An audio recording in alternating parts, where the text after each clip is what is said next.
As of early July 2020, the Ministry of Foreign Affairs of the Republic of Korea is aware of the sharp deterioration in relations with Japan and has revealed that it is seeking ways to resolve it. The conflict between the two countries, which emerged after the South Korean Supreme Court's ruling on compensation for forced labor at the end of 2019, has intensified, and there is no room for improvement this year. In the midst of this anti-Japanese sentiment is gradually rising among the people, and a boycott movement is also taking place. First of all, the case that triggered the deterioration of Korea-Japan relations is the final judgment of the lawsuit announced on October 30, 2018 for compensation for victims of forced labor during the Japanese occupation.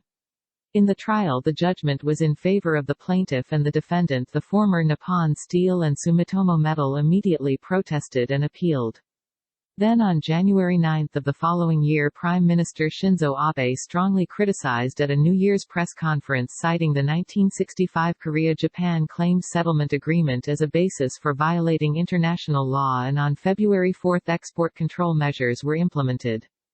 As a result, domestic conglomerates such as Samsung Electronics and SK Hynix, which are highly dependent on imports from Japan for three key semiconductor and display materials, are on emergency alert. In addition, the government has taken a hard-line response, such as filing a complaint with the WTO.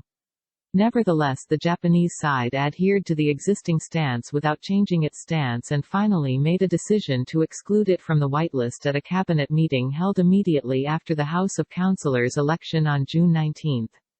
It was practically a declaration of economic war. As a result, it was implemented in earnest from August 2, and about 1,100 items were converted from comprehensive permission to individual permission.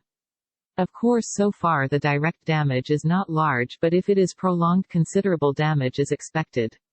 In the Korea-Japan agreement signed in 1965, a claim settlement agreement was signed on the condition that a total of $500 million in support, including $300 million free of charge and $200 million in loans, were provided in the name of economic cooperation without apology or reflection for colonial rule. Of course, the money received at this time was used under the name of war damage restoration costs. Therefore, it is the position that the individual right to make a claim has not expired, but there has been no official apology from the government.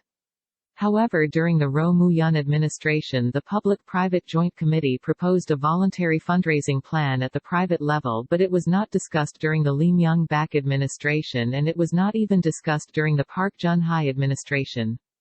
Then on October 30, 2018, the Supreme Court enacted a final ruling, and on January 8 of the following year, Nippon Steel and Sumitomo Metal, now Nippon Steel, paid about 400 million won in damages. Then the Japanese government immediately protested, and finally on June 19 it took measures to regulate the export of key semiconductor materials. As a result, production lines of major conglomerates such as Samsung Electronics and SK Hynix were suspended, and related small and medium-sized enterprises suffered enormous damage. In addition, it has had a cascading negative impact, such as a hit to the tourism industry due to a decrease in travelers and a threat to the livelihood of fishermen due to a decrease in imports of agricultural and marine products. Nonetheless, the Japanese government is still consistent with a positive attitude.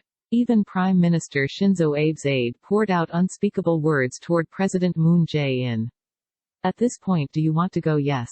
In the current situation, it is considered impossible to have a conversation.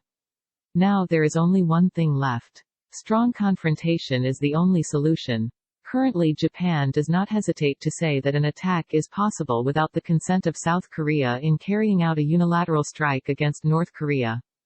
Against this background, Japan has experienced the accumulation of wealth due to the enormous support for military supplies caused by the Korean War, which broke out in 1950. So even today we are making every effort and planning to incite the Korean War, even a small fire. It is an evil act by Japan to make. It is strongly assumed that this is a reckless move from the expectation that it will work in the interests of Japan.